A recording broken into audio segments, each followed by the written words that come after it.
हाँ जी काशिफ, बहुत शुक्रिया आपका। आपने बड़ा इंतहाई एक सिग्निफिकेंट कमेंट पे आपने अपना ये रोका है ये खुद को, कि उनको पता ही नहीं था कि उन्होंने क्या करना है। ये आए हुए थे केपी से, हमारे दोस्त आए हुए थे या उनके फॉलोअर्स आए हुए थे पीटीआई के, तो अब समझते नहीं यही मकसद था कि वर्कर्स को लाने का, कि उनको मतलब उनको चार्ज करके लाया जाए और इस्लामाबाद की सड़कों पर छोड़ दिया जाए, कोई लीडरशिप ना जाए, कोई एमएनए, कोई पार्टी हेड, वो वर्क फ्रॉम होम करें और ये माब है, लोग खुद फैसला करें कि हमने क्या करना है। और फिर आपको तो पता है माब क्या करते हैं, तो हो सकता है ये स्ट्रेटजी हो कि माब को बिल्कुल हमने नहीं बताना उन्होंने क्या करना है, खुद समझदार है, खुद कर लें जो उन्होंने करना है। मैं तो कह सकता हूँ, मुझे उम्मीद ही है कि सियासतदान अपनी गलतियों से सीखते हैं और 9 मई की गलती से शायद इस पार्टी ने सीखा हो। लीडरलेस क्राउड को, मॉब को अगर आप किसी जगह ला के छोड़ दें, एक ट्रिगर, एक इंसिडेंट, एक इवेंट उस पुरअमन चीज को पुरतशद्दुद बना देते। हमने 9 मई को देखा, एक जगह पे ये वाकयात शुरू हुए और सडनली वो पूरे पाकिस्तान में वो वाकयात होने शुरू हो गए। अगर ये स्ट्रैटेजी थी तो इसका मतलब उन्होंने ना सबक सीखा है। और मेरा नहीं ख्याल ये स्ट्रैटेजी हो सकती है, बिकॉज उनको पता कि एक और गलती उसके बाद तहरीके इंसाफ पर सख्तियां मजीद बढ़ जाएंगी, पार्टी पाबंदी की तरफ जाएगी, पार्टी को कौन काम करने नहीं कर रहा सब अगर एक 9 में दोबारा कर गई तहरीके इंसाफ, तो इस तरह लाके छोड़ देना it was a big mistake. मेरा ख्याल है उन्होंने ये सबक नहीं सीखा कि लीडरलेस क्राउड को नहीं छोड़ना, ये सबक सीखना चाहिए था 9 मई से। हालांकि 9 मई में लीडर सेकंड थर्ड टीयर मौजूद थे, वो फिर भी मॉब को रोक नहीं पाए, तो ये बड़ी गलती थी। मेरा ख्याल है ये आपकी बात बिल्कुल ठीक पॉइंट आउट की आपने कि शायद उन्होंने इस बारे में सोचा ही नहीं कि ये जो मॉब आया है, ये क्राउड आया है, इसको मैनेज कैसे करना। काशिफ, उन्होंने आपने कहा कि वो कोई एक चीज़ भी ट्रिगर कर सकती है, ट्रिगर करने का मवाद तो दिया गया क्राउड को। क्राउड समझदार निकला सर, अनलाइक ह्यूमन हिस्ट्री। हालांकि माप इतना समझदार नहीं होता, माप तो एक तरह का जब वो बिफर जाए तो फिर वो वायलेंट हो रहा है कि पुलिस मार रही है, आंसू गैस है, लड़ाई फटे हो रहे हैं। उन्होंने ट्रिगर करने के लिए बहुत बड़ी रीज़न तो दी। जब गंडापुर साहब जो है अचानक गायब हो गए, सोशल मीडिया पे, चैनल्स पे हर जगह खबरें चलना शुरू हो गई कि उनको एजेंसीज ने, एस्टेब्लिशमेंट ने, पता नहीं किसी ने अगवा कर लिया और हमारा चीफ मिनिस्टर उठा के ले गए, गायब हैं, तो इससे बड़ा ट्रिगर क्या हो सकता था। फिर तो माप ने वही कुछ करना था जिनको लाया गया कि सड़कें हैं, आप हैं, इस्लामाबाद है, जहां जिसका दिल चले वो घुस जाए और जो मार तोड़ खुदा ना खास्ता करनी है। ये तो माप ने समझदारी दिखाई है सर। ट्रिगर करने के लिए तो बहुत बड़ी रीजन दी गई है उसकी कि वो गायब हो गए और खुद गायब हुआ, लेकिन पूरे 12-14 घंटे चैनल्स ने कहा कि शायद एस्टेब्लिशमेंट या पता नहीं एजेंसियां कौन उनको उठा कर ले गए। इससे बड़ा ट्रिगर क्या हो सकता था बॉस? ये बात आपकी ठीक है राव साहब। मैं ये जानता हूं कि कुछ लोगों का जब अगेन गंडापुर गायब हुए हैं, क्योंकि इसकी एक हिस्ट्री भी आपको याद होगा, 7 घंटे के लिए एक दफा पहले भी गायब हुए थे जी। उन्होंने कहा कि इन्हीं लाइंस पर अली अमीन को अभी गायब कर दिया गया है या वो हो गए। और किसी ने कहा कि फिर जो वर्कर है, वर्कर को केपी हाउस ले। और मैं जानता हूं कि एक सीनियर लीडर है इस वक्त तहरीके इंसाफ के, उन्होंने ये जुमला इस्तेमाल किया, कहा हमने इस पर चिंगारी नहीं डालनी, लोग उधर नहीं जाएंगे। और वो खुद आए गए जब इस चीज को मैनेज करने के लिए। लेकिन बात बिल्कुल ठीक है आपकी कि इससे ज्यादा क्या चिंगारी हो सकती है कि जिस सूबे से ज्यादातर ये लोग आए थे उसके चीफ मिनिस्टर को अगवा कर लिया जाए। और ये खबर खुद तहरीके इंसाफ ने दी, 3 लोगों ने ये कहा कि उनको कर लिया गया, नहीं अगवा कर लिया गया है। ये बात ठीक है कि इस पर फिर अगर किसी ने नारा मार देता चलो केपी हाउस चलो, शायद मॉब चल पड़ता उस तरफ। उसके बाद तो मॉब मेंटालिटी आप और हम जानते हैं, मॉब को कंट्रोल करना बड़ा मुश्किल काम है।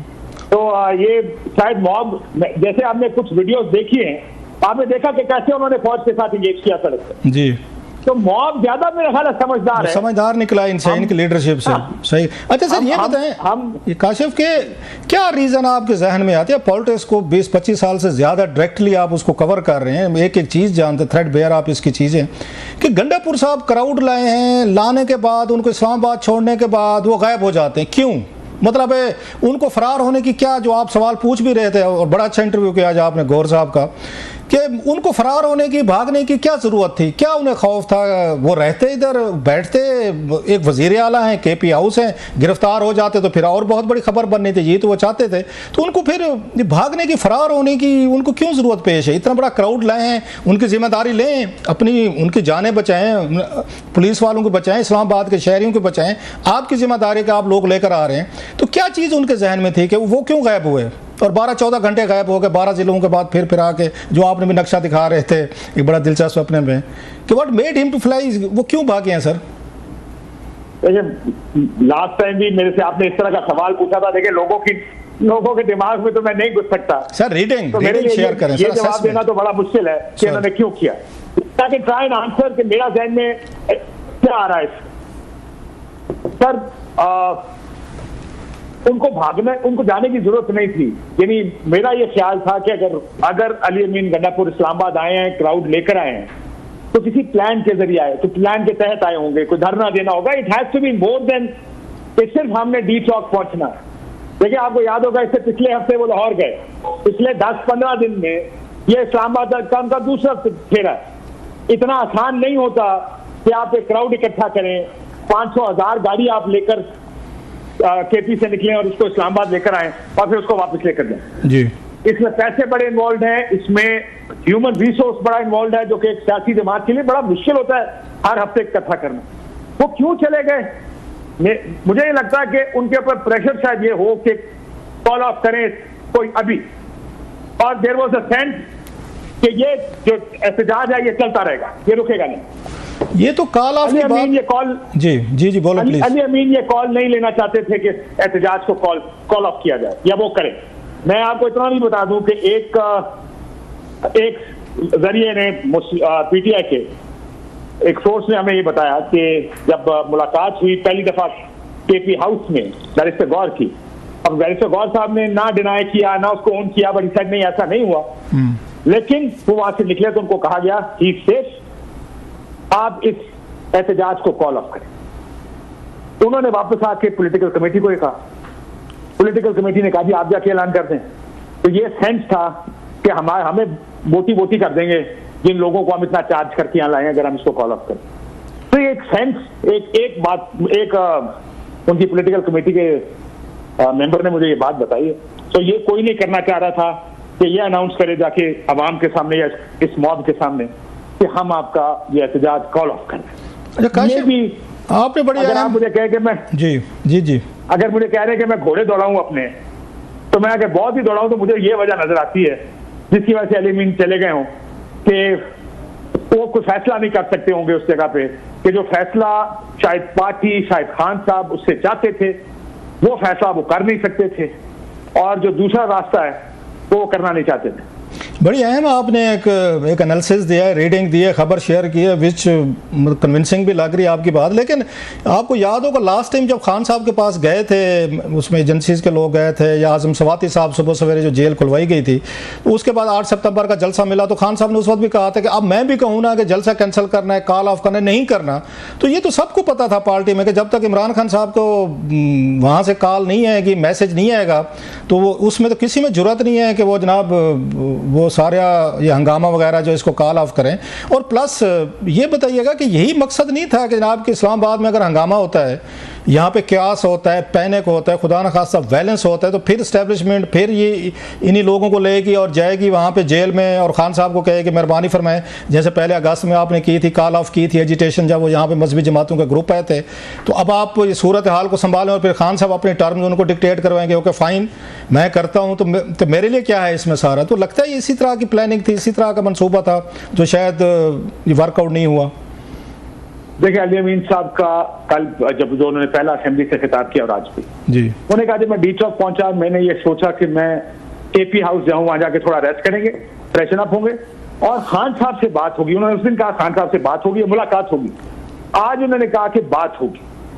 तो उनका ये ख्याल था जिसका आप कह रहे हैं कि शायद उनकी बात करवाई जाएगी इमरान खान से, और इमरान खान साहब अगर कॉल देंगे उसको बंद करने की तो मैं बंद कर दूंगा, नहीं देंगे तो फिर ज़ाहिर उनको कोई फैसला करना पड़ना। तो सिर्फ बात ऑन फेस ऑफ इट, जो 2 तकरीरें अली अमीन की मैंने सुनी है, उसमें ये बात तो दुरुस्त लगती है कि इधर से एक कॉल अडयाले जानी थी या किसी शख्स को अडयाले जाना था और वहां से ऑर्डर उन शख्स लेके आने। तो इस दफा लगता है काशिफ के जो डेट खान साहब ने फिक्स की थी बड़ी समझदार मतलब कैलकुलेशन करके की गई कि उस 4 अक्टूबर का कहा गया कि इस्लामाबाद पे लोग लेकर आने हैं और जो भी जलसा जुलूस है जो भी करना है। उसी दिन मलेशियन प्राइम मिनिस्टर पाकिस्तान में है सर, अगेन वो पहली दफ़ा आ रहे थे, फिर वो शंघाई कॉन्फ्रेंस की मतलब उसका बज़ वर्ड आना शुरू हो गया। तो ये लगता था आपको कि अच्छा प्लस आईनी तरामीम का भी एक और है, सुप्रीम कोर्ट में केसेस हैं, तो खान साहब की तो प्लानिंग ये लग रही थी कि आप लोगों ने आना है और बैठना है, धरना देना है 2014 की तरह, और इतना जल्दी यहाँ से नहीं जाना जब तक कि मेरे पास नहीं आएंगे जेल में और बैठ के अगर मुझे रिहा नहीं किया जाएगा या मेरी पार्टी को रिलीफ नहीं दिया जाएगा।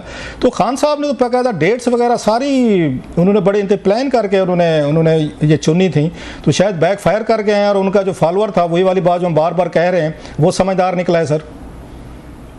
वेल आई थिंक खान साहब की रिहाई और इन चीजों से ज्यादा रोक साहब इसका सबसे बड़ा जो अवामिल में मेरे ख्याल में सबसे बड़ी वजह बनी होगी इस्लामाबाद के एहतजाज की, वो आईनी तरमीम। तहरीके इंसाफ और खान साहब इस वक्त क्या सोच रहे हों?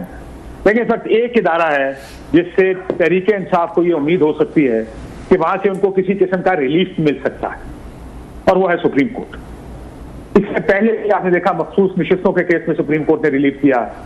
बात हुई इसी सुप्रीम कोर्ट के फुल कोर्ट में कि कंप्लीट जस्टिस होना चाहिए, जो इलेक्शन हुए उसमें धांधली हुई है, हमने अपना रोल ठीक से प्ले नहीं किया, इस किस्म के बयान, इस किस्म के रिमार्क्स हमने सुप्रीम कोर्ट से सुने। तहरीके इंसाफ अगर इसका पूरे निजाम और चेस बोर्ड को देख रही होगी कि जिस जगह पे जितने जहां जहां जो इदारा है, हर इदारा इस वक्त तहरीके इंसाफ के खिलाफ है। आपने देखा आज आपने अनाउंस भी किया शुरू में, स्पीकर खत लिखता है, इलेक्शन कमीशन इजलास बुला लेता है, आपको भी पता है मुझे भी पता है इस इजलास में क्या होगा। वो 40-38 जो नशिस्तें रह गई हैं या जो माफी चाहते हो जो रिजर्व सीट्स हैं वो हुकूमती इत्तेहाद को दे दें, क्योंकि उनके 2 तय पूरी करनी। इलेक्शन कमीशन ये कर रहा है, इस्लामाबाद हाईकोर्ट से उनके अपने रिजर्वेशन हैं, काजी साहब से उनके अपने रिजर्वेशन हैं, पार्लियामेंट का जब दिल करता है कानून साजी इस तरफ कर देता है, जब दिल करता है उधर कर देता है। तो उनको कहीं से भी वे ऑफ होप नजर नहीं आ रही सवाए इसके कि सुप्रीम कोर्ट में चेंज ऑफ गार्ड होगा 25-26 अक्टूबर को, शायद वहां से थोड़ा सा रिलीफ मिले या बहुत सा रिलीफ। तो अगर यहां पर ये आईनी तरमीम हो जाती है तो वो जो एक उम्मीद उनको है कि यहां से अक्टूबर में जो कि शुरू हो गया महीना 20-25 दिन रह गए हैं हमें रिलीफ मिलेगा, वो रिलीफ की उम्मीद भी खत्म हो जाएगी। आपको पता है ये इसके बाद फिर पूरा चेस बोर्ड जो होगा वो हुकूमत के या एस्टैब्लिशमेंट के अपने लगाए हुए पुरजों का लगा होगा, जिसमें इमरान खान के लिए रिलीफ नहीं होगा।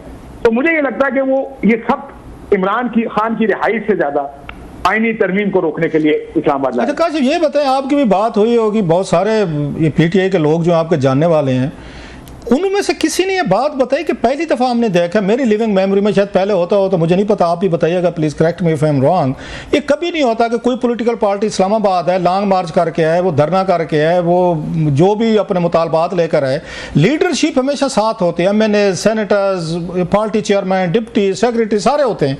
ये पहली दफ़ा हमने देखा है कि जनाब उनको वर्क फ्राम होम बताया गया है और वो घरों में से बैठ के ट्वीट कर रहे थे अपने मजमे को कि शाबाश बेटा आप हिम्मत करें, हम घर बैठे हुए हैं और आप वही वाली बात चढ़ जाओ, ये सोली बेटा राम भली करेगा।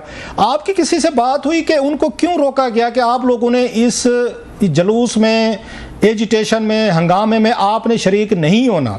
आपकी किसी से बात हुई और आपको खुद क्या समझ आती है कि ये क्यों किया गया सर? मतलब इट्स अनप्रेसिडेंटेड, कभी नहीं हुआ सर, मेरी लिविंग मेमोरी में तो नहीं आ रहा।